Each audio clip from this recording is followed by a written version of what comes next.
Hey guys, welcome back to NRL22.official, the YouTube channel for the National Rimfire League. I'm Jeremy, one of the league advisors, and we're out here at Northern Colorado Rod and Gun Club to film the September 2025 NRL22 monthly Course of Fire. This Course of Fire was brought to us by Tony Maupin, and on paper this thing looks like it's going to be a bit of a bear. Hopefully the ammo provided by SK Ammunition will live up to the challenge of this Course of Fire. It certainly looks like it's going to be one of the more difficult ones that we're going to see this season. We're going to go ahead and get some targets set up and get this Course of Fire underway. First up for the September Course of Fire, we have Stage 1, Don't Sweat the Small Stuff. We have a 1 1/4 inch KYL rack at 35 yards and a 3 inch on a single hanger at 100. We're going to start standing, rifle at the high ready with all gear in hand, mag in, action open. On the start signal, engage the targets near then far with one shot each in the following order and manner. From the shelf, largest KYL, then far target. From the top of the sawhorse, next smaller KYL, then far target. From the shelf again, next smallest KYL, then far target. Back to the top of the sawhorse, smallest KYL, then far target. Finally, from the shelf again, smallest KYL, then far target. Note, you must impact the far target before moving positions. The KYL rack is hit or miss, move on. The far target is hit to move on. Another note, a club-provided tripod rear support may be used and fully deployed prior to the clock starting. Understand the Course of Fire? I do. Free to load and make ready? Starting this month off, we have a relatively easy and execution stage on the sawhorse using the tripod for rear support. Now I do encourage you to use the tripod for this one. This is one of those stages where it is definitely going to be beneficial because there's not a lot of movement, only up and down on the sawhorse. Yep. Stand by. Now we're going to start on the bottom of the shelf. We're going to engage the largest KYL and then the far target. Now keep in mind the far target is a hit to move on. So make sure that you're impacting that far target, and don't forget that if you miss, you need to stay on it until you actually get that impact before you transition to the next position.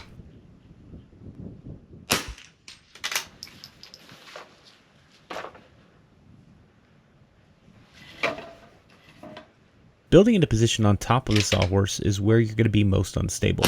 This is where that tripod rear is really going to shine and give you the stability that you need, especially as the targets get smaller throughout this stage.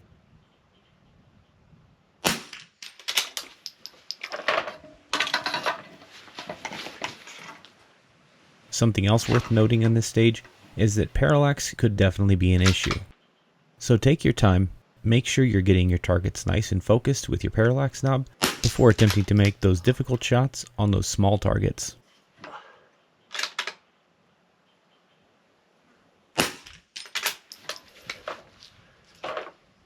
Because of the simplicity where we're just going from the top of the sawhorse to the shelf, this does not require a lot of mental thought, and you should be able to stay focused enough to remember what target you're on as you make your way through the transitions in this stage.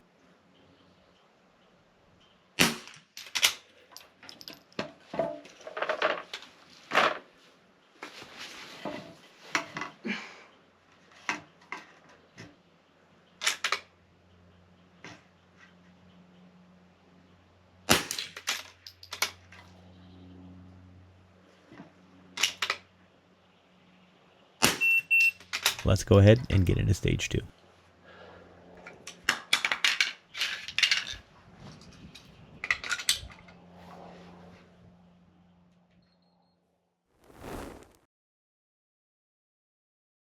Next up, we have stage 2, Hot Flash. We have a 2 and 2.5 on a double hanger at 80 yards and a 3 inch on a single hanger at 90 yards. We're going to start standing, rifle at the high ready with all gear in hand, mag in, action open. On the start signal, take any position on the pyramid and engage the largest target. Take a new position on the pyramid and engage the medium-sized target. Take a new position and engage the smallest target. Continue this engagement sequence, changing target sizes and positions after each shot. Example, position 1, 3 inch target. Position 2, 2.5 inch target. Position 3, 2 inch target. Note, available positions are left, right, and center of each of the 2x4s, except for the very top. That only has left and right. Restrictions. Positions may not be repeated.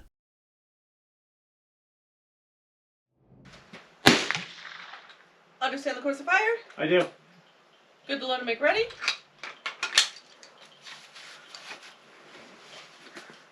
Shooter ready?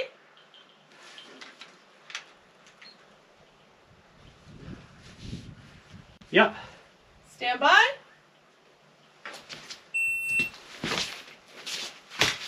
Next up for stage 2, we have ourselves a pyramid stage. This stage is really going to push us to be fast and efficient in making and breaking positions. We have to build 12 positions somewhere on this barricade, and we have to fire 12 shots at 3 different targets. This one seriously is going to require a lot of efficiency in movement. Keeping track of which target you need to be shooting after making and breaking every position could prove to be very challenging. With the addition of a mag change in there, there's just kind of a lot going on this stage, and I don't believe that you're going to have time to refer to a dope card in order to keep yourself straight.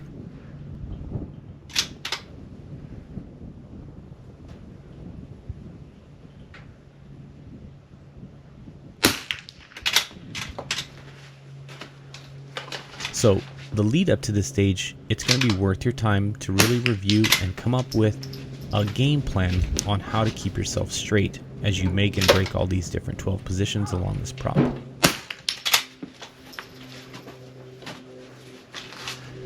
Luckily, the 2 target banks only being 10 yards apart make for pretty simplistic holdovers. There's not a lot to think about if you choose to not dial. Some people might think that dialing that elevation will help keep them on track, but I think it would just add one more layer to an already complex stage. I don't think that there's enough time in this stage for either a dope card or for dialing your elevation for every shot.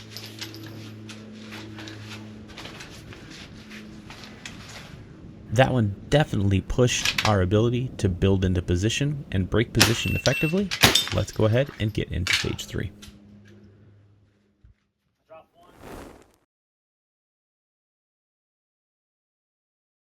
Next up, we have stage 3, no time for chillin'. We have a 1 and 1.5 on a double hanger at 50 yards, and a 2 and 2.5 on a double hanger at 86 yards. We're going to start standing, rifle at the high ready with all gear in hand, mag in, action open. On the start signal, engage the targets with 1 shot each, large to small, from far to near. Then move to a different position and repeat the engagement. Continue in this manner, changing positions after every 4 shots. Available positions are the center and 2 tips. These positions may be used in any order, but may not be repeated. Note, this is the bonus point stage, where you earn 0.1 bonus point per second remaining after the required round count of 12 shots has been fired.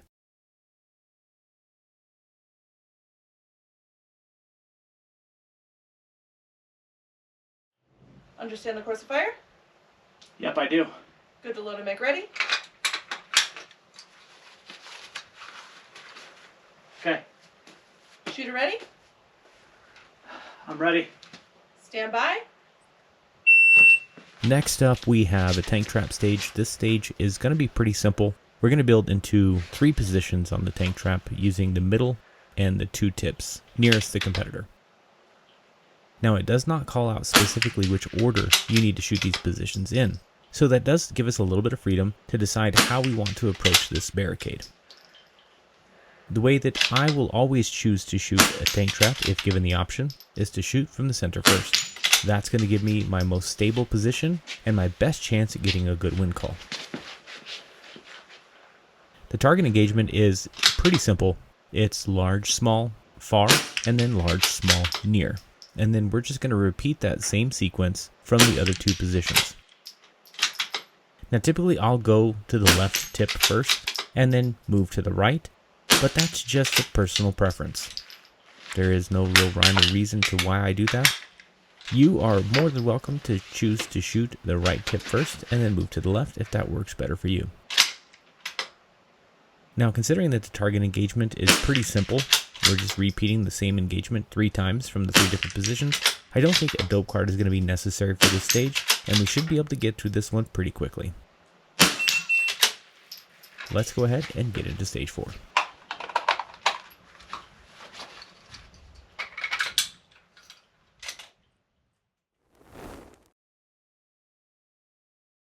Next up, we have stage 4, Hot Mess. We have a 2.5 and 3 inch on a double hanger at 100 yards. We're going to start standing, rifle at the high ready with all gear in hand, mag in, action open. On the start signal, engage the targets with 1 shot each in the following order and manner. Prone, small to large. Rung 1, large to small. Rung 3, small to large. Rung 2, large to small. And finally, rung 4, small to large. Okay, understand the course of fire? I do. Good to load and make ready. Okay.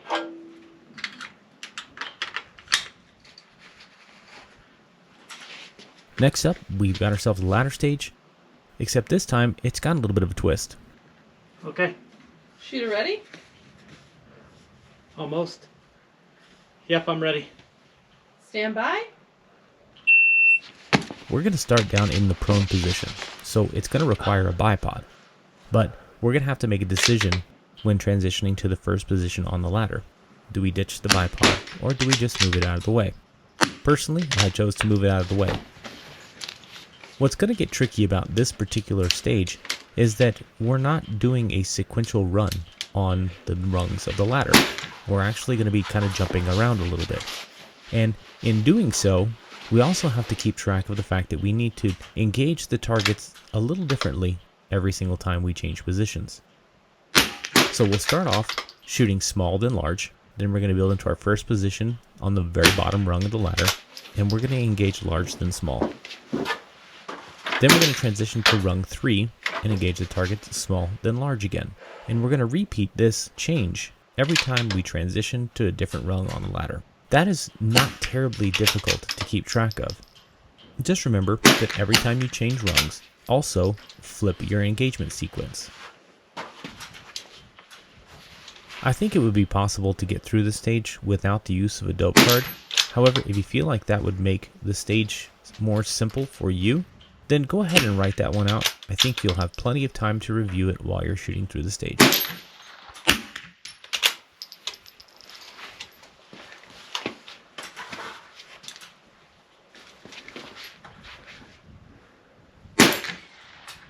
I feel like this was a very well-balanced course of fire so far. Let's go ahead and see what Stage 5 has in store for us.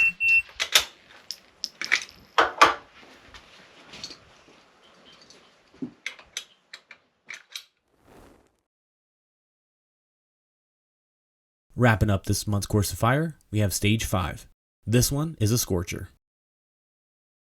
We have a 1 inch on a double hanger at 52, a 1.5 on a double hanger at 62, a 1.5 on a single hanger at 70, a 2 inch on a single hanger at 84.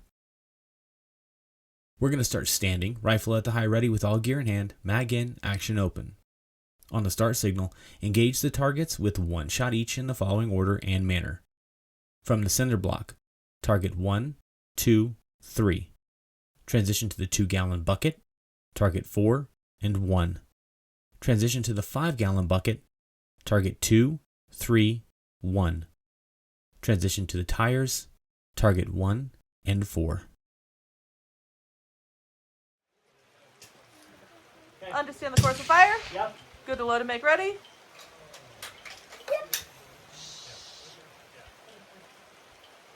All right. Shooter ready? Ready. Stand by. Alright, we are on to the 5th and final stage. As the shooter, I shot this correctly. As the match director, I set this up wrong. That center block that you see on the left, that should be standing up and not laying down. However, the target sequence is still going to be the same. The amount of movement that we have, as well as the changing of target sequences, is really where somebody could get lost in this stage.